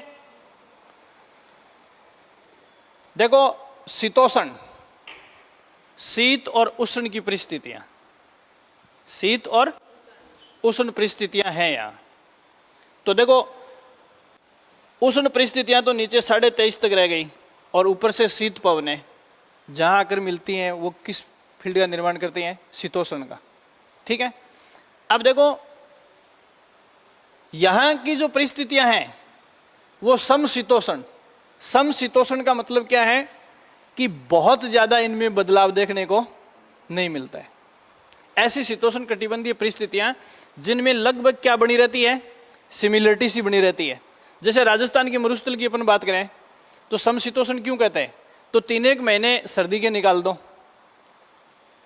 उसके बाद में जलवायु में कोई बहुत ज्यादा परिवर्तन नहीं है, इसलिए इस फील्ड को अपन क्या कहेंगे? समशीतोष्ण। अब देखो CWG, ये देखो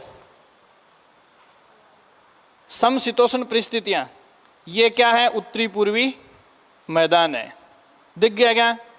CWG। इस जलवायु को फिर कोपेन क्या करता है, आगे की बात अपन बाद में करेंगे, ये कितने भागों में बांटता है। तो ये इसको पुनः 3 भागों में बांटता है।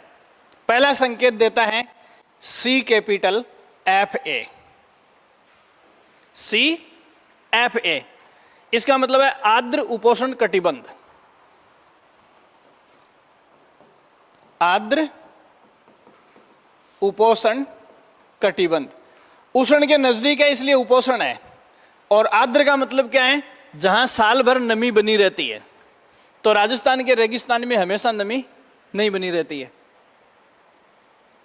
समझ आई बात।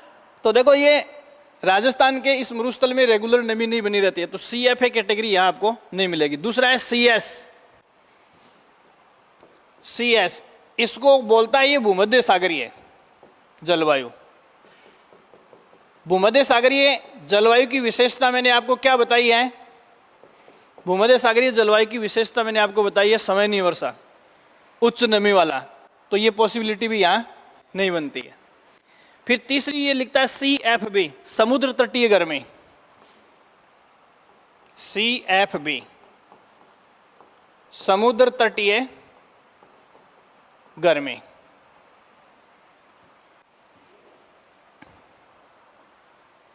देखो 3 टाइप का उप विभाजन इसने किया है।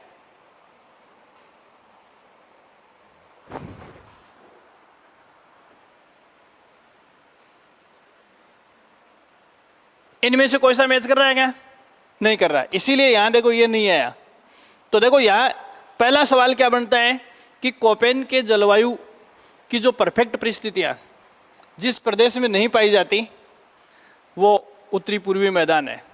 फिर भी कुछ विशेषताएं कोपेन के वर्गीकरण के जलवायु क्षेत्रों से मैच करती हैं, क्योंकि सी को हमने क्या किया है, गर्म। तो राजस्थान का ये जो भौगोलिक क्षेत्र है उसको कोपेन के वर्गीकरण से मैच करवाने के लिए हमें किसको चूज करना पड़ा है, सी को। और डब्ल्यू का मतलब क्या है, डब्ल्यू का मतलब क्या होता है, इस स्मॉल डब्ल्यू का मतलब सर्दी, एकदम सूखी। देखो यहां फिर देखना गर्म समशीतोष्ण, ये आर्द्रता का संकेत नहीं देता, आर्द्रता के संकेत आगे देंगे। तो समशीतोष्ण परिस्थितियों के साथ कोपेन ने जो विशेषताएं दर्ज की उनके आधार पर उसने कितने उपविभाजन किए, 3। लेकिन इन तीनों की परफेक्ट विशेषताएं राजस्थान में नहीं पाई जाती। फिर भी राजस्थान में गर्म समशीतोष्णीय परिस्थितियां पाई जाती है। और यहां एक अलग टाइप की विशेषता जो है, एकदम सूखी सर्दी, एकदम सूखी सर्दी, ये इस प्रदेश की विशेषता है। तो इसमें इनको क्रॉस कर दो, राजस्थान में ये भी नहीं है, ये भी नहीं है और ये भी नहीं है, हो गया। ये क्यों लिखा हुआ है, तो ये मैंने आपको बताया CWG। तो WG जो है वो सूखी सर्दी के लिए उसने लिखा है।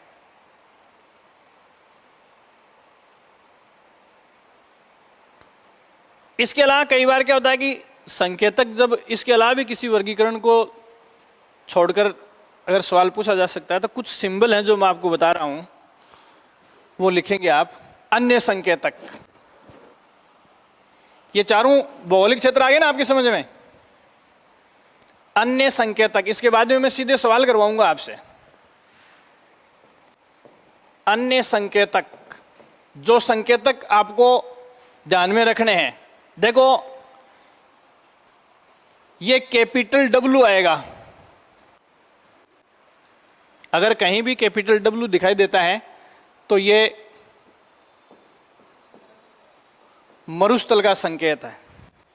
अब मरुस्थल में मैंने 2 टाइप के बताए, बर्फ के लिए भी हो सकता है और रेतीले मरुस्थल के लिए भी हो सकता है, ठीक है। स्मॉल W जो है, स्मॉल W सी के साथ जो था, ये स्मॉल W होता है शुष्क शीत ऋतु के लिए, शुष्क शीत ऋतु के लिए। कल मैंने आपको बताया था कि ऋतुएं मानसूनी प्रदेशों में ही बनती हैं। तो शीत ऋतु, अब शुष्क शीत ऋतु कौन सी होगी, देखो राजस्थान की शीत ऋतु शुष्क होती है। इसकी वजह मैंने आपको बताया कि राजस्थान में कभी कभार अगर मावठ की वर्षा जिस साल होती है उसको हम छोड़ दें तो उसके अलावा कोई नमी का साधन नहीं है। तो पूरे राजस्थान की जो सर्दी वो कैसी है, शुष्क है। तो अगर मावठ को अलग कर दें तो पूरे राजस्थान के सभी भौगोलिक प्रदेशों में सर्दी की ऋतु कैसी है, शुष्क है। समझे, झालावाड़ बांसवाड़ा उधर भी नमी नहीं हो सकती क्योंकि जो सागरीय स्थिति है अरब सागर बंगाल की खाड़ी वो बहुत ज़्यादा दूर रह जाती है। तो ये डब्लू जो है वो शुष्क शीत मरुस्थल का शुष्क शीत ऋतु का परिचय है। और कैपिटल डब्लू है वो किसका है, मरुस्थल का। देखो खाली मरुस्थल लिखा है, रेतीला और बर्फीला मैंने इसमें नहीं लिखा है। एक संकेतक आप लिखेंगे इसमें एप, स्मॉल एप, ये होता है आर्द्र, नमी, गीला। समझ में आ गई बात। ये मैंने आपको कहाँ बताया है, भूमध्य रेखीय प्रदेशों में, ठीक है। और एक संकेतक आप अभी मैं बता चुका, स्मॉल एम जो है वो किसका प्रतीक है, मानसून का। स्मॉल एम किसका प्रतीक है, मानसून का। और स्मॉल एस जो है, स्मॉल जैसे स्मॉल डब्ल्यू है वो सूखी सर्दी का है, वैसे ही स्मॉल एस जो है वो शुष्क गर्मी का है। स्मॉल एस शुष्क ग्रीष्म, शुष्क ग्रीष्म, शुष्क ग्रीष्म। देखो अब ये स्मॉल एस है इस प्रदेश में, तो गर्मी कैसी है, शुष्क ही है। इसके अलावा जैसे एक संकेतक और आ जाता है कई बार, इसमें मोटे तौर पर वर्गीकरण में मैंने आपको देखो 6 टाइप बताए। छठा टाइप क्या बताया मैंने, कैपिटल एच बताया, A B C D E और एच। इस एच का मतलब क्या है, इस एच का मतलब है हाईलैंड। एच का मतलब क्या है, हाईलैंड। और कौन से हाईलैंड, भाई बर्फ जब जमी हुई है जमीन के ऊपर, तो बर्फ जमने से जो चट्टानें ऊपर उभर कर आती हैं, जैसे हिमालय के ग्लेशियर हैं, हिमालय ग्लेशियर हैं के एच कैटेगरी में, तो इस एच का मतलब है बर्फीले हाईलैंड। हाई का मतलब उच्च, बर्फीले हाईलैंड। इस एच का मतलब है बर्फीले हाईलैंड।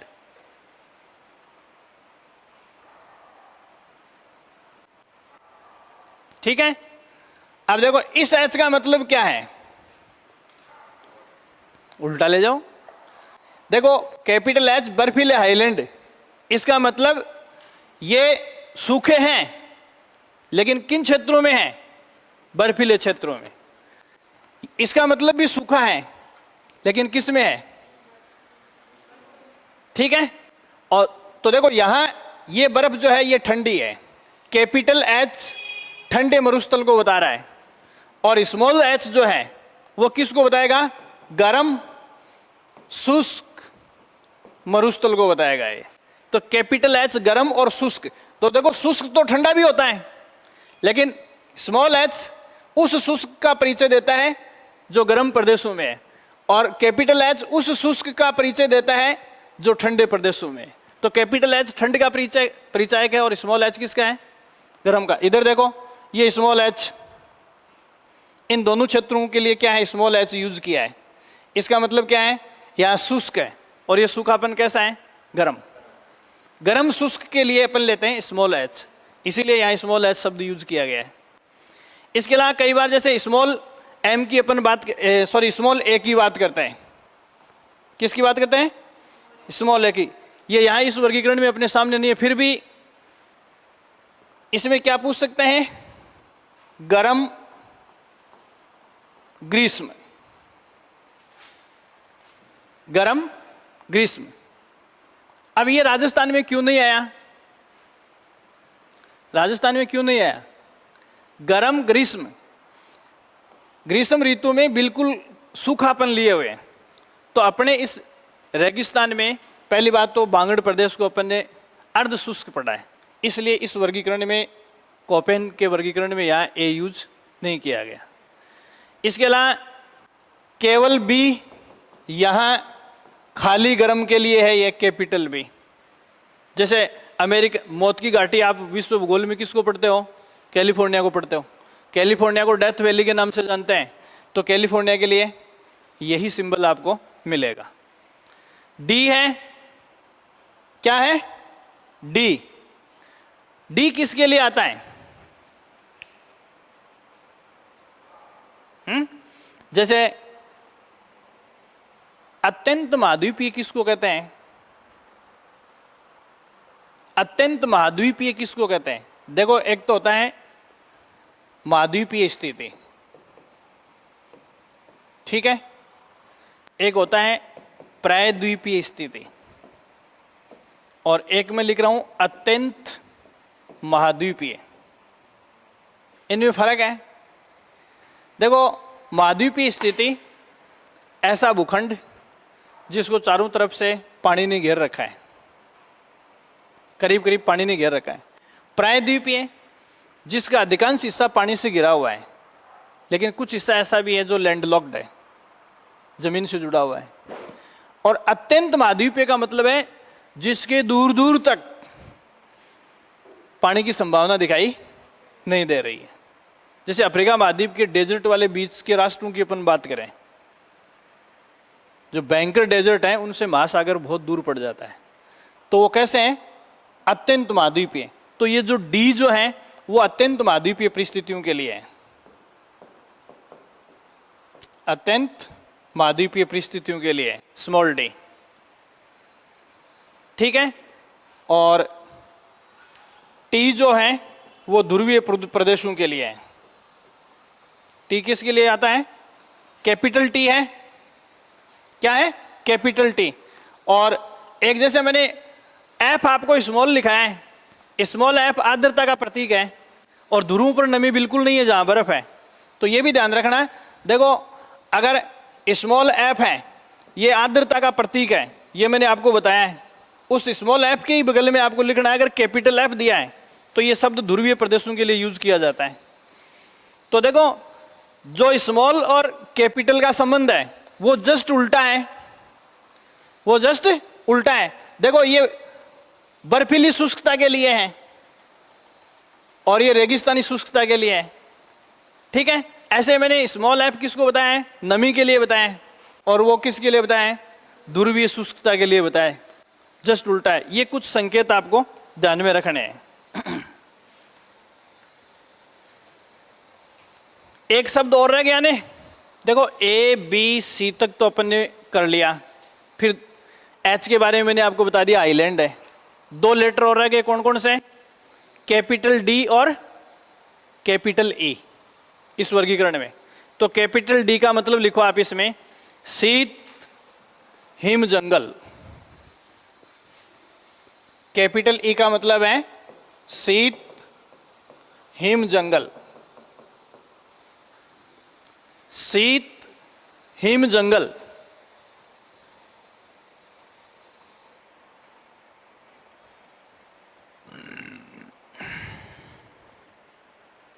उदाहरण बता सकते हो क्या? बचपन से आज तक कहीं पढ़ा है क्या ऐसा?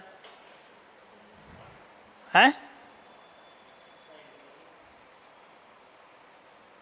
शंकुधारी वन अपन पढ़ते हैं ध्रुवीय प्रदेशों में, वो शीत हिम जंगली है। वो इस तरीके से अपने छतरी की तरह होते हैं, तो उनकी पत्तियां पेड़ों की आकृति शंकुआकार क्यों होती है? बर्फ ऊपर से पड़ेगी, फिसल कर नीचे आ जाएगी, ताकि पत्तियों के टिश्यू या उत्तक या कोशिका को नुकसान नहीं पहुंचे। समझ आएगी बात? ये तो एक होता है ई। ई जो है वो परफेक्ट। अब देखो, यहां मैं शीत हिम जंगल बता रहा हूं, थोड़ा सा ध्यान रखना। ये किससे? एच से जस्ट पहले की बात। ये डी है, ये गलत लिख दिया ना अपन ने, ये डी है भाई, सॉरी, काट के करना इसको, ये डी है। शीत हिम जंगल, कई बार हो जाता है दिमाग आगे दौड़ जाता है। तो डी क्या है? शीत हिम जंगल है जिसमें शंकुधारी वनस्पति पाई जाती है। और इसमें क्या होता है? इसमें गर्मी होती है, क्योंकि बिना हीट के या बिना धूप के, बिना हीट या धूप के वनस्पति पैदा नहीं हो सकती। हेलो,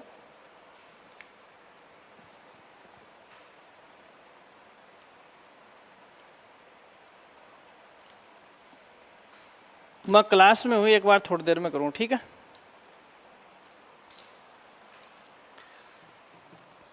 ठीक है ना? तो ये देखो यहां इसकी विशेषता क्या है। शीत हिमजंगल प्रदेश की विशेषता यह है कि शुष्कता का अभाव होता है, बिना नमी के पौधा नहीं होता। तो ये ध्रुवों से जस्ट पहले उपध्रुवीय क्षेत्र में एक ऐसा फील्ड है जहां नमी भी है और जहां टेम्परेचर भी है। शीत हिमजंगल लिख दिया, इसका मतलब वातावरण में क्या है, नमी भी है और गर्मी भी है। और इसके जस्ट आगे वाला डी के बाद में क्या है, ई। तो कैपिटल ई को आप लिखोगे शीत जलवायु, मतलब वहां गर्मी बिल्कुल नहीं होती है। या यूं कह सकते हैं कि जहां साल के 365 दिन पूरा भौगोलिक क्षेत्र जो है वो किससे ढका हुआ होता है? 12मासी बर्फ, या पूरे साल बर्फ से ढका हुआ रहता है। ये कुछ चीजें मैंने आपको बताई है, ठीक है? अब आते हैं, अब मैंने जो समझा है उसके हिसाब से कुछ सवाल लिखाऊंगा मैं आपको, ठीक है? तो आप इसमें सवाल लिखो। आप पहला, कोपेन के वर्गीकरण के अनुसार, कोपेन के वर्गीकरण के अनुसार राजस्थान के जिन जिलों में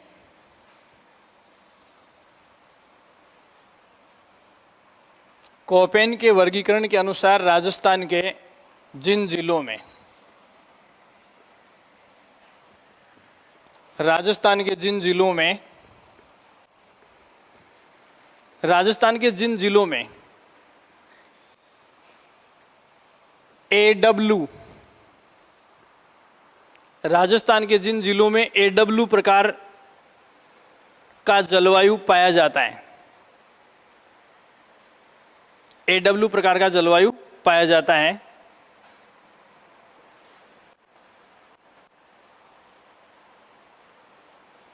पहला लिखो आप इसमें डूंगरपुर बांसवाड़ा, डूंगरपुर बांसवाड़ा, डूंगरपुर बांसवाड़ा। दूसरा लिखो हनुमानगढ़ गंगानगर,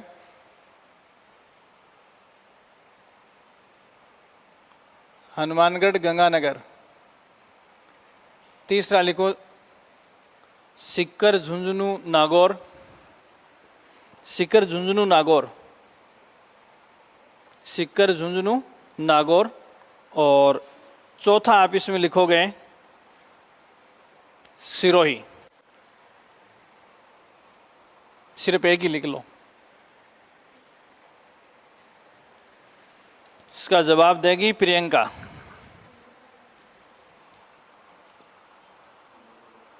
डूंगरपुर बांसवाड़ा हो गया, समझ आ गई बात? दूसरा सवाल इसमें लिखो, निम्न में से, हैं? हाँ, सिरोही में है। सीकर के, सिरोही के साथ सीकर और कर लो एक। अब देखो इसमें क्या है,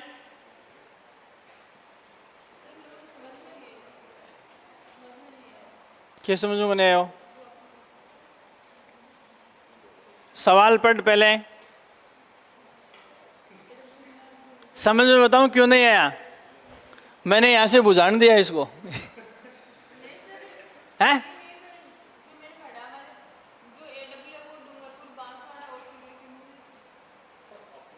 तो सिरोही में थोड़ा चेंज करवा दिया ना, वो सिरोही के साथ सीकर और लिख लो आप ऑप्शन में, फिर कंफ्यूज दूर हो जाएगा।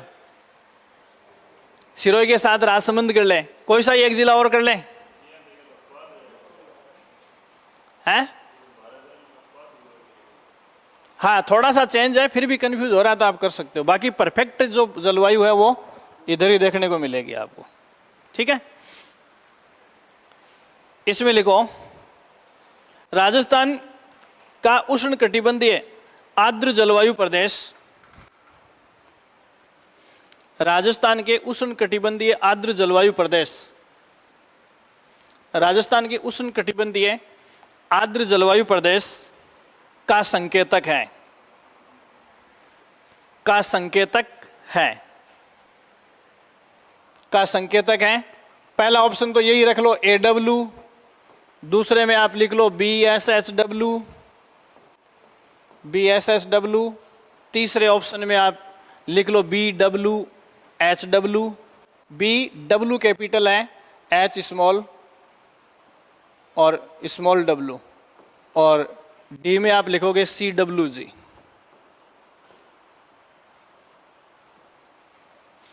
अब बता, तू ही बताएगी इसका उत्तर और कोई नहीं बताएगा।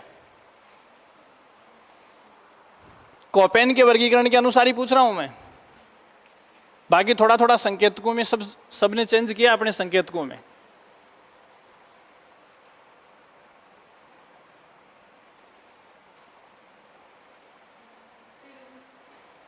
हैं?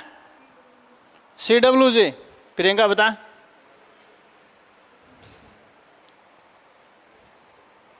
इसका मतलब टाइम पास कर रहे हो या बैठ के?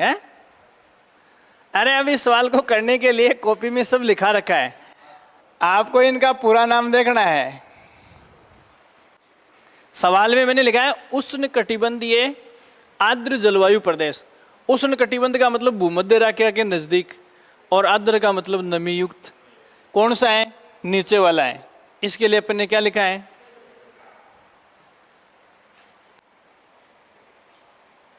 अगर ढंग से नहीं पढ़ा तो बेकार है ये पढ़ाई। सवाल को पढ़ते समय थोड़ा सा भी ध्यान कर लोगे तो सवाल, ऐसे सवालों का जवाब सवाल में ही होता है, बस एक दो संकेतक आपको ध्यान होने चाहिए। लिखो आप इसमें, राजस्थान के उष्णकटिबंधीय आर्द्र जलवायु प्रदेश, राजस्थान के उष्णकटिबंधीय आर्द्र जलवायु प्रदेश, राजस्थान के उष्णकटिबंधीय आर्द्र जलवायु प्रदेश उष्णकटिबंधीय आर्द्र जलवायु प्रदेश की विशेषता है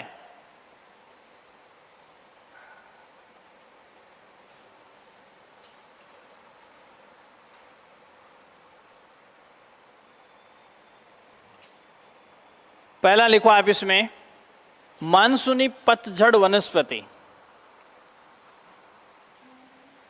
मानसूनी पतझड़ वनस्पति। दूसरा इसमें लिखो सवाना तुल्य घास। सवाना तुल्य घास।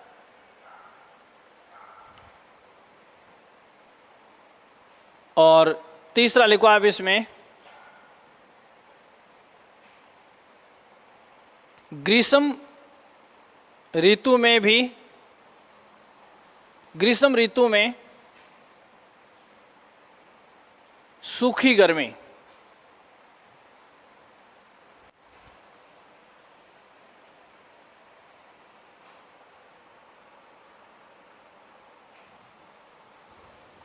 और चौथा है उपयुक्त सभी।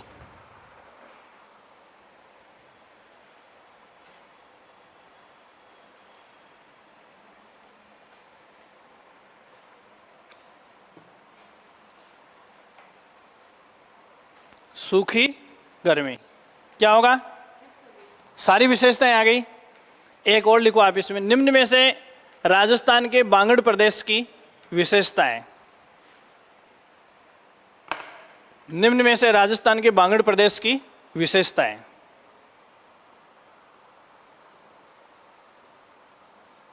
बांगड़ प्रदेश की विशेषताएं। पहला ऑप्शन लिखो अर्ध शुष्क जलवायु। अर्ध शुष्क जलवायु। अर्ध शुष्क जलवायु।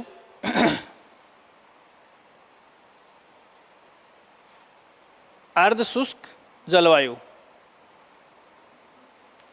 दूसरा ऑप्शन आप इसमें लिखोगे सूखी शीत ऋतु या शुष्क शीत ऋतु।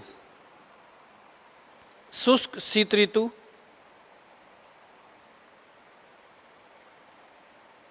तीसरा स्टेपीज वनस्पति।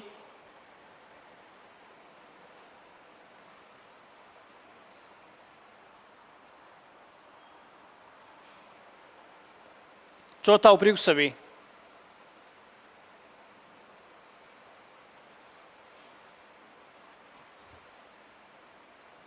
ठीक है, क्या होगा?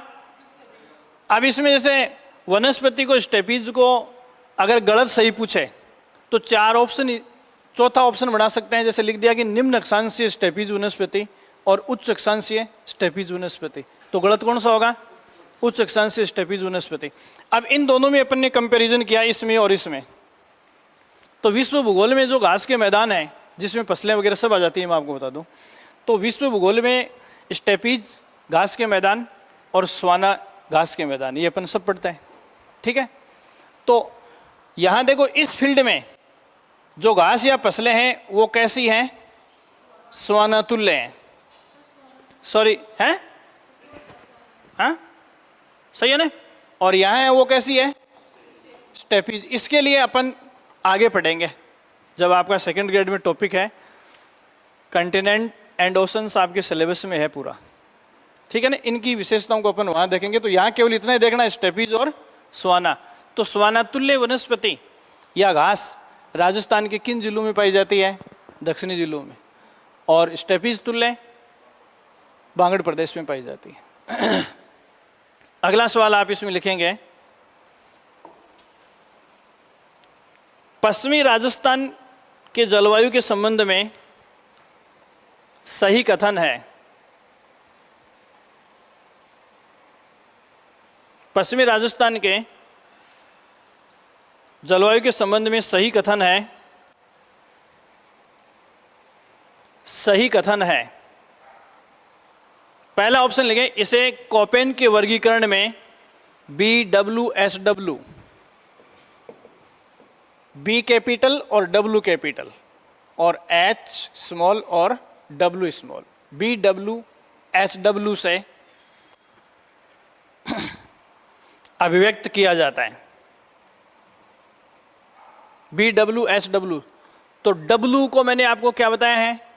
कैपिटल W रेगिस्तान है। ठीक है, और H, कैपिटल H ठंडा है, बर्फीला, और स्मॉल h मैंने रेतीला गर्म बताया है। समझ आ गया? तो और स्मॉल W का मीनिंग क्या बताया मैंने आपको?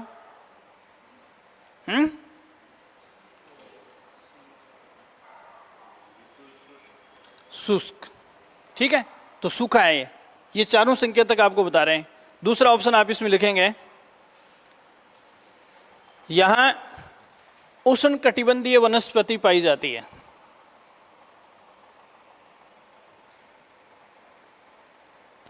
उष्ण कटिबंधीय वनस्पति पाई जाती है।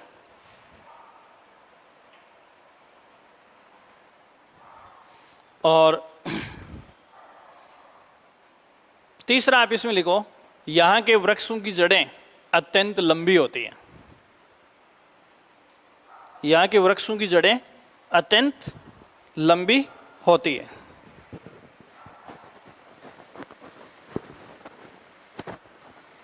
वृक्षों की जड़ें अत्यंत लंबी होती हैं, उपयुक्त सभी।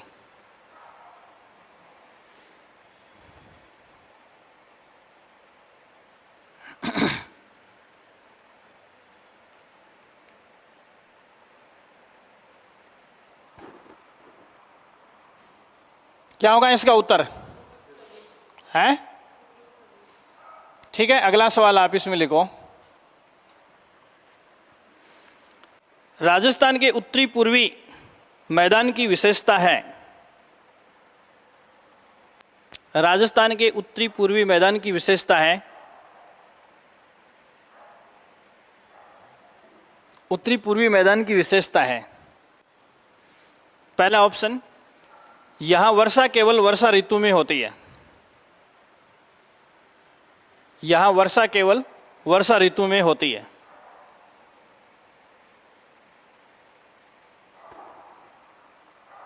दूसरा इसमें लिखो,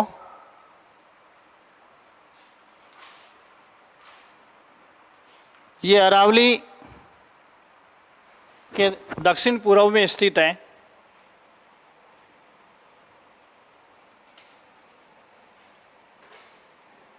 दक्षिण पूर्व में स्थित है। वो सवाल में पूर्वी मैदान करना है, सिर्फ उत्तर शब्द हटा देना वहां से। उत्तर पूर्व लिखा है ना सवाल में, केवल पूर्वी मैदान कर लो। और तीसरा इसमें लिखोगे, यहाँ की जलवायु उपोष्ण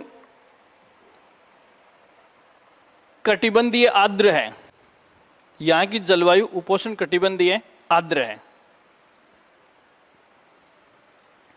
जलवायु उपोष्ण कटिबंधीय आर्द्र है।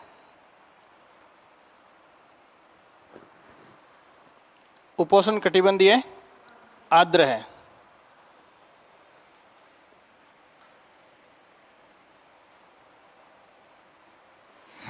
क्या होगा इसका उत्तर?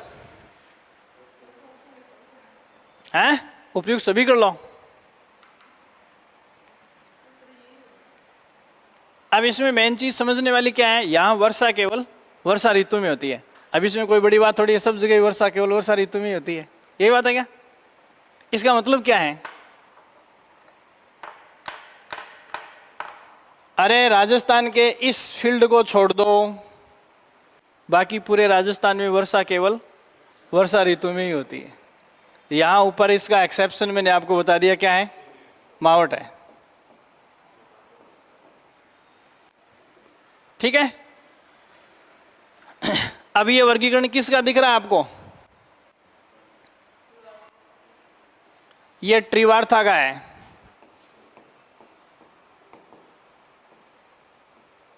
इस वर्गीकरण को देखो अब आप, इसमें चेंज क्या किया इसने, देखो ऊपर वाले में अपन ने लकीर ऐसे खींच रखी थी, है ना? ये लकीर ऐसे तो खींच रखी थी अपन ने। अब देखो ट्रिवार्था के वर्गीकरण में थोड़ा सा अंतर पाया जाता है। किससे? देखो इस पीछे वाले को उसने क्या कहा है? AW ही कहा है। ठीक है। और ये BSH जिसको लिखता है, BSH जिसको लिखता है उसको कोपेन क्या लिखता है? क्या लिखता है वो? BSHW। ये सूखा लिखता है इसको, स्मॉल w का मतलब शुष्क, जबकि ये इसको सूखा नहीं मानता है, क्योंकि हम राजस्थान के भूगोल में इस फील्ड को अर्ध शुष्क पड़ता है। ठीक है। तो ट्रिवार्था जो है वो बांगड़ प्रदेश के लिए इस एरिड शुष्क संकेत को यूज करता है, जबकि ट्रिवार्था अपने वर्गीकरण में इस शुष्क शब्द को बांगड़ प्रदेश के लिए हटा देता है। क्लियर हो गई बात? दूसरी बात है, और क्या चेंज किया उसने? BWH। उधर क्या लिखा अपन ने उसमें? है BWH के लिखा है क्या? ये शब्द वो BWH किसके लिए लेता है? पश्चिमी मरुस्थल के लिए यूज करता है ये। अब ये इसने देखो क्या किया है, इस पूरे फील्ड को, ये IGNP और बांगड़ प्रदेश को मिलाकर पूरे को अर्ध शुष्क मानता है, इसलिए इस पूरे फील्ड के लिए क्या शब्द हटा देता है? W शब्द हटा दिया। और ये केवल देखो इसको पश्चिमी राजस्थान के लिए B का मतलब क्या है? शुष्क। W का मतलब भयंकर डेजर्ट है, और H का मतलब भयंकर सूखा है, एकदम सूखा रेगिस्तान। ये केवल पश्चिमी हिस्से को बोलता है। तो थोड़ा सा इन दोनों में वो बीच वाले दो वर्गीकरण देता है, उनमें क्या करता है? थोड़ा सा चेंज कर देता है। तो ट्रिवार्था के अनुसार राजस्थान का अधिकांश भौगोलिक प्रदेश किस कैटेगरी में आता है? BSH कैटेगरी में आता है। इसका मतलब वो इसको शुष्क नहीं मानकर W शब्द को हटा रहा है। इसका मतलब क्या कर रहा है? शुष्क नहीं मान रहा है, बाकी कुछ नहीं किया इसने। ठीक है। तो इसमें नीचे एक नोट लिख लो, मैं अभी आपको बता देता हूं। ट्रिवार्था ने आपके सामने दिख रहा है, ये आप वीडियो में देख लेना, और बाकी है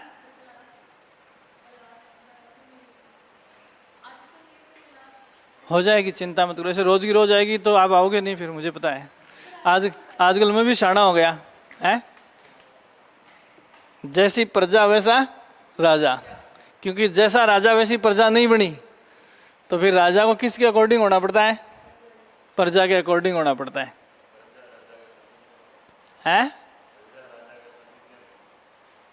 प्रजा, अरे राजा प्रजा के अनुसार चल रहा है। लिखो आप इसमें, त्रिवार्था ने कोपेन के वर्गीकरण को आधार बनाते हुए, कोपेन के वर्गीकरण को आधार बनाते हुए, कोपेन के वर्गीकरण को आधार बनाते हुए, कोपेन के वर्गीकरण को आधार बनाते हुए, कोपेन के वर्गीकरण को आधार बनाते हुए जो राजस्थान का जलवायु प्रदेशों का वर्गीकरण दिया है, जो राजस्थान के जलवायु प्रदेशों का वर्गीकरण दिया है,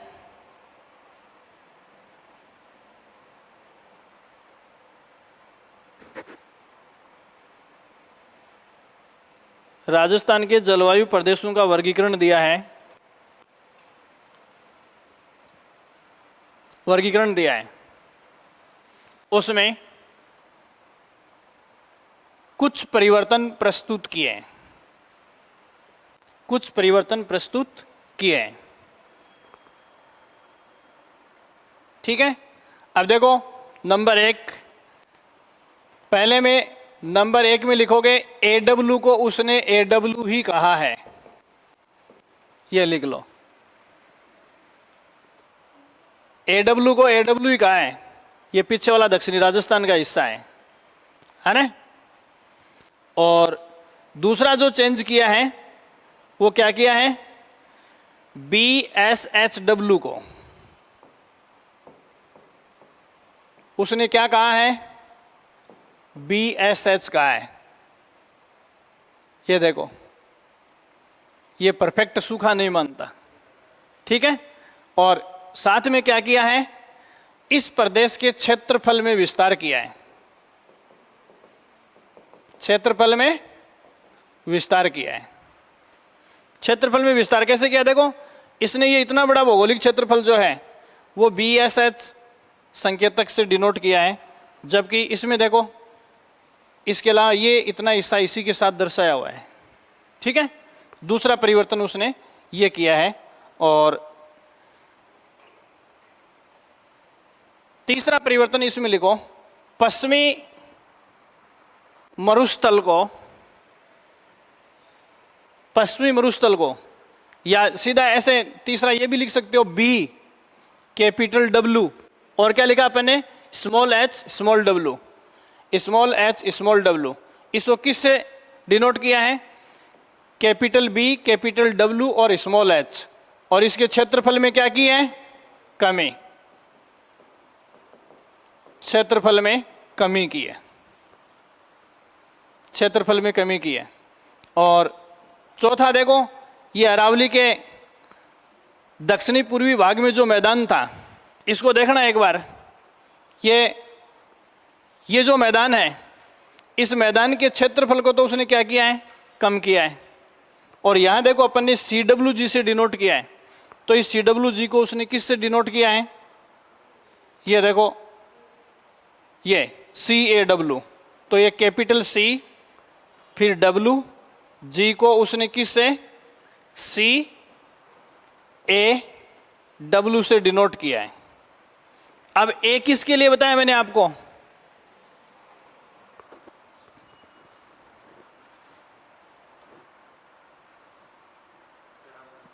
हैं,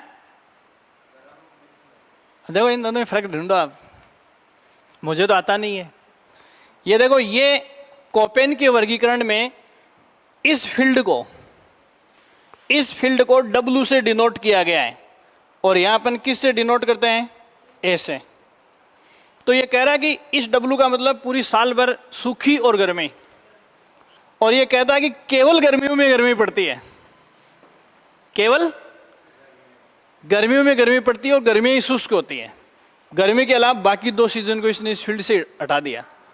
ठीक है, तो ये मैंने संकेतक पीछे बता दिया। और क्षेत्रफल में क्या किया है, कमी, क्षेत्रफल में कमी। ये लो, ये 4 जो चेंज हैं वो आपको इसमें त्रिवार्था के वर्गीकरण में आपको देखनी है। फिर एक छोटा सा वर्गीकरण इसमें थॉर्नवेट का और बचा है जिसको अपन देखेंगे। अब इसमें कोई चीज़ समझ में नहीं आई तो बताओ आप। ये 5-7 संकेतक आपको समझने हैं बस।